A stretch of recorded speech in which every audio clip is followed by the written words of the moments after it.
देखते हैं क्या कहते हैं विश्व प्रेस स्वतंत्रता सूचकांक को लेकर के है।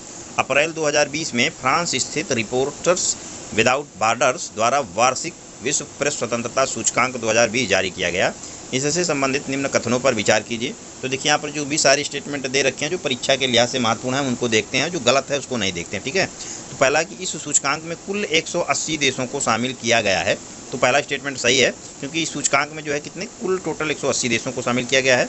और क्या कहते हैं इसमें शीर्ष स्थान जो है नॉर्वे को प्राप्त हुआ है। तो दूसरा स्टेटमेंट भी इसका सही है, क्योंकि यहाँ पर जो है नॉर्वे जो है पहला स्थान नॉर्वे को प्राप्त हुआ है। देखिए 5 जो है किसी भी सूचकांक के, जो भी इंटरनेशनल सूचकांक हमेशा इंटरनेशनल ही होते हैं, तो वहाँ के करीब करीब 5 देशों के नाम याद करना जरूरी है। और 5 नहीं याद कर पाते हैं तो 3 याद कर लेना जरूरी है। और रही बात यहाँ पे नॉर्वे वगैरह की, तो यहाँ पे जो है क्या कहते हैं जितने भी सूचकांक होते हैं उसमें सबसे पहले जो है यूरोपियन कंट्री ही होते हैं। तो नॉर्वे को जो है फर्स्ट पोजीशन मिली है, जिसमें सेकंड पोजीशन जो है वो फिनलैंड को है। उसके बाद में डेनमार्क को तीसरा स्थान है, स्वीडन को चौथा स्थान है और नीदरलैंड को जो है वो 5वां स्थान प्राप्त हुआ है। और भारत का जो स्थान है वो कितना है, वो भारत का 142वां स्थान है। क्या कहते हैं 142वां स्थान है टोटल जो है किसमें 180 देशों में। 180 देशों में भारत की जो पोजीशन है वो 142 है।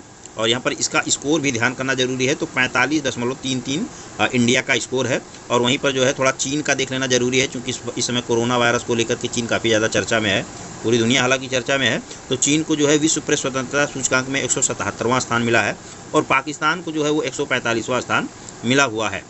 और देखिए यहाँ पर एक सवाल ये भी पूछा जा सकता है सीधे सीधे कि क्या कहते हैं कि विश्व प्रेस स्वतंत्रता सूचकांक जो है वो किस संस्था के द्वारा जारी किया जाता है। तो ये रिपोर्टर्स विदाउट बॉर्डर्स नाम की एक संस्था है, जो अंतर्राष्ट्रीय गैर सरकारी संगठन है।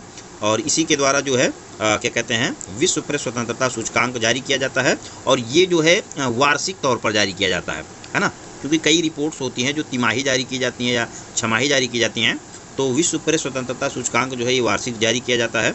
और यहाँ पर देख सकते हैं कि विश्व के देशों में प्रेस की स्थिति के बारे में रिपोर्ट्स विदाउट बॉर्डर नामक एक अंतर्राष्ट्रीय गैर सरकारी संगठन द्वारा वर्ष 2002 से प्रतिवर्ष जो है यह सूचकांक जारी किया जा रहा है। तो कब से जारी किया जा रहा है, वर्ष 2002 से जारी किया जा रहा है। और इसकी स्थापना जो है वो 1985 में हुई थी। किसकी, रिपोर्ट्स विदाउट बॉर्डर्स नाम की ये जो संस्था है।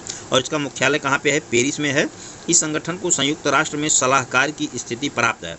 अब इस सवाल को यूपी कमीशन में या स्टेट पीएससी में क्या कहते हैं कि वो सेंटेंस बना करके दे सकते हैं। मान लीजिए इसी को दे देते हैं कि रिपोर्टर्स विदाउट बॉर्डर्स नामक संस्था को जो है संयुक्त राष्ट्र में सलाहकार की स्थिति प्राप्त है। तो ये स्टेटमेंट इसका सही हो जाएगा। और यानी कि पेरिस में मुख्यालय होने का मतलब ये है कि जो ये रिपोर्ट है विश्व प्रेस स्वतंत्रता सूचकांक जो है ये क्या कहते हैं पेरिस से जो है जारी की जाती है। और अगली न्यूज़ जो है बॉलीवुड को लेकर के देखते हैं कि 29 अप्रैल 2020 को प्रसिद्ध बॉलीवुड अभिनेता इरफान खान का निधन हो गया। उन्हें किस वर्ष पद्मश्री से सम्मानित किया गया था। तो वर्ष 2011 में जो है उनको पद्मश्री से सम्मानित किया गया था। और थोड़ा डेट भी याद कर लेना जरूरी है, यह है 29 अप्रैल 2020 को। और किस बीमारी से वो ग्रसित थे, तो न्यूरो एंडोक्राइन ट्यूमर नाम की बीमारी थी, इसी से वो ग्रसित थे। और इनकी प्रमुख फिल्मों में सबसे ज़्यादा मशहूर फिल्म जो है रही है वो पान सिंह तोमर रही है। हालांकि और बहुत सारी फिल्में जो है वो मशहूर रही हैं, लेकिन पान सिंह तोमर मूवी अच्छी है, देखने वाले इनको देख सकते हैं। और अगर ये पूछा जाए कि प्रसिद्ध अभिनेता इरफान खान को पद्मश्री अवार्ड जो है 2011 में दिया गया, किस क्षेत्र में दिया गया, तो इनको कला एवं अभिनय के क्षेत्र में दिया गया। और क्या कहते हैं सर्वश्रेष्ठ अभिनेता का राष्ट्रीय पुरस्कार भी जो है इरफान खान को दिया जा चुका है। प्रसिद्ध अभिनेता ऋषि कपूर को लेकर के है, तो उनको देख लेते हैं कि 30 अप्रैल 2020 को, डेट याद करना देखिए यूपी कमीशन के लिए बहुत ज़रूरी है और स्टेट पीएससी के लिए भी बेहद खास है। 2020 को प्रसिद्ध बॉलीवुड अभिनेता जो कि निर्देशक निर्माता सभी थे, ऋषि कपूर का निधन हो गया। उन्हें 1974 में, डेट याद करना जरूरी है, 1974 में किस फिल्म के लिए सर्वश्रेष्ठ अभिनेता का पुरस्कार प्रदान किया गया था। तो फिल्म बॉबी के लिए जो है 1974 में जो है क्या कहते हैं सर्वश्रेष्ठ अभिनेता का जो है वो पुरस्कार प्रदान किया गया था। और क्या कहते हैं इनको जो है बोन मैरो जो है कैंसर से ये पीड़ित थे। और यहाँ पर जो है निधन के समय इनकी उम्र जो थी वो 67 वर्ष थी। और अकबर अमर एंथोनी फिल्म इनकी जो है वो मशहूर है, और हो सकता है उसको पूछ लें लेकिन कोई ज़रूरी नहीं है, लेकिन फिर भी थोड़ा तथ्य हैं जुड़े हैं तो ध्यान में रखना ज़रूरी है। और उनकी फिल्म बॉबी के लिए 1974 में यहाँ पर देख सकते हैं 1974 में आई फिल्म जो है फेयर, इनका फिल्म के लिए बॉबी फिल्म के लिए जो है वो इनको जो है फिल्म फेयर अवार्ड जो है प्रदान किया गया था। और बाल कलाकार के रूप में फिल्म मेरा नाम जोकर में अभिनय के लिए राष्ट्रीय फिल्म पुरस्कार इनको प्रदान किया गया है। तो सवाल पूछा जा सकता है कि मेरा नाम जोकर के लिए जो है उनको कौन सा अवार्ड दिया गया है। तो इसमें उन्होंने एज ए जो है वो बाल कलाकार के रूप में पार्टिसिपेट किया था। और इनको जो है वो राष्ट्रीय फिल्म पुरस्कार प्रदान मिला है। और 2008 में film fair life time achievement award भी इनको ऋषि कपूर को मिल चुका है। तो इनसे जुड़े कई सारे जो है कंटेंट हैं, तथ्य हैं जो महत्वपूर्ण हैं। एक तो जो है इनका निधन कब हुआ, तो 30 अप्रैल जो है 2020 को इनका जो है वो क्या कहते हैं निधन हुआ है। और 1974 में बॉबी के लिए जो है उन्हें सर्वश्रेष्ठ अभिनेता का जो है पुरस्कार मिला है। और अगला न्यूज़ जो है देश की सबसे मशहूर, सबसे चर्चित योजना को लेकर के है, जहां पर एक देश एक राशन कार्ड की बात हो रही है। और देखते हैं 1 मई 2020 को राष्ट्रीय पोर्टेबिलिटी योजना एक राष्ट्र एक राशन कार्ड के अंतर्गत राष्ट्रीय क्लस्टर के साथ 5 राज्यों केंद्र शासित प्रदेशों के जुड़ने से राष्ट्रीय क्लस्टर से जुड़े केंद्र शासित राज्यों प्रदेशों की संख्या कितनी हो गई है। तो अब ये संख्या जो है वो 17 हो गई है, और पहले ये संख्या जो है वो 5 थी। तो इसमें जो है पहले ये संख्या 12 थी, और अब इसमें जो है 5 जो है केंद्र शासित और क्या कहते हैं जो राज्य हैं उनको मिला करके 5 राज्य और जुड़े गए हैं, तब इनकी संख्या जो है 17 हो गई है। तो 17 राज्यों में जो है वन नेशन वन कार्ड योजना जो है लागू की गई है। और ये 5 राज्य कौन कौन से हैं जो नए राज्य जोड़े गए हैं, तो पूछा जा सकता है। पहला यूपी है, दूसरा बिहार है, फिर पंजाब है, हिमाचल प्रदेश है, और दादर नगर हवेली तथा दमन व दीव है। तो ये 2 केंद्र शासित प्रदेश हैं, दादर नगर हवेली और दमन व दीव। उसके बाद में और इससे पहले जो 12 राज्य थे वो थे आंध्र प्रदेश था, गोवा था, गुजरात था, हरियाणा था, झारखंड, केरल, कर्नाटक, मध्य प्रदेश, महाराष्ट्र, राजस्थान, तेलंगाना और त्रिपुरा। हालांकि इतना याद करने की ज़रूरत नहीं है, लेकिन ये 5 स्टेट जो हैं याद करना जो है वो बेहद ज़रूरी है, पूछा जा सकता है।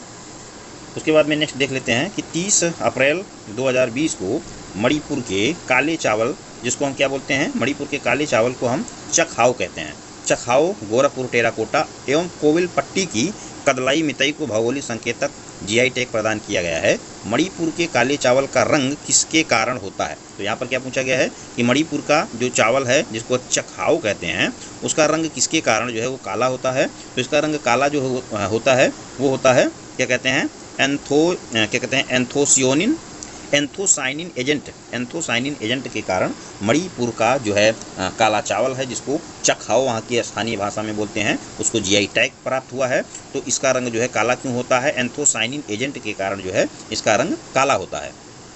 और यहाँ पर दो चीज़ों की बात और ऊपर क्वेश्चन में की गई थी, एक गोरखपुर के टेराकोटा की, यानी कि गोरखपुर में जो क्या कहते हैं खिलौने बनाने की जो परंपरा है उसकी, और कदलाई मितई जो कि तमिलनाडु के दक्षिणी भागों में बनाई जाने वाली मूंगफली कैंडी है। ठीक है, तो कदलाई मितई ऐसे मिलान करने के लिए भी आ सकता है। तो ये तमिलनाडु के दक्षिणी भाग में बनता है और जो कि मूंगफली की कैंडी होती है।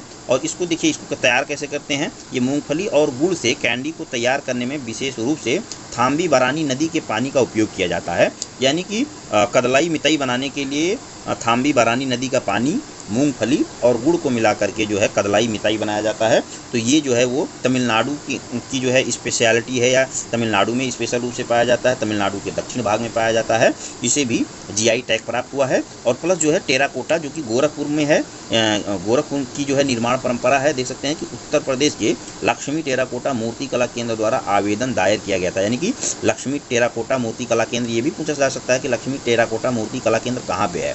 तो ये जो है ये गोरखपुर में है, और उसने जो है गोरखपुर के टेराकोटा को जीआई टैग दिलवाने के लिए जो है वो आवेदन किया था। उसके बाद में कश्मीरी केसर को भी जीआई टैग प्राप्त हुआ है। देख सकते हैं कि कश्मीरी केसर को जीआई टैग नंबर 635 दिया गया है। तो जब दरअसल जो है किसी भी क्या कहते हैं चीज़ को जीआई टैग दिया जाता है तो उसका क्या कहते हैं कि उसको जो है हम एक नंबर भी दिया जाता है। कहते हैं कि 1 मई 2020 को केंद्र सरकार द्वारा देश में कोविड-19 की स्थिति की व्यापक समीक्षा करने के पश्चात लॉकडाउन को 2 सप्ताह तक बढ़ाया गया या प्रभावी होगा।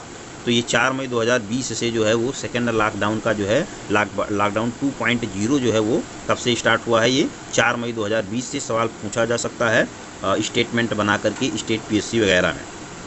और अगला है कि 22 अप्रैल 2020 को केंद्र सरकार ने केंद्रीय कर्मचारियों और पेंशनरों के महंगाई भत्ते की वृद्धि पर कब तक रोक लगा दिया है। तो ये रोक लगाया गया है जुलाई 2021 तक जो है केंद्र सरकार ने रोक लगा दिया है। यहाँ पर देख सकते हैं कि 22 अप्रैल 2020 को केंद्र सरकार ने कोविड-19 महामारी की वजह से राजस्व प्रबंधन के तहत केंद्रीय कर्मचारियों की महंगाई भत्ते पर रोक लगाने की घोषणा की है। आपको बता दें कि दरअसल जब कोई भी आपातकालीन समस्या होती है तो राजस्व को जो है मैनेजमेंट किया जाता है, राजस्व का प्रबंधन किया जाता है। तो इस तरह की जो भी इंस्ट्रूमेंट अपनाए जाते हैं उसी को हम राजस्व प्रबंधन बोलते हैं। तो उसी राजस्व प्रबंधन के तहत जो है केंद्र सरकार की जो है कर्मचारियों की जो है डीए को क्या कहते हैं रोकने के लिए थोड़ा सा जो है पहल किया गया है। तो ये पहल जो है जुलाई 2021 तक के लिए किया गया है।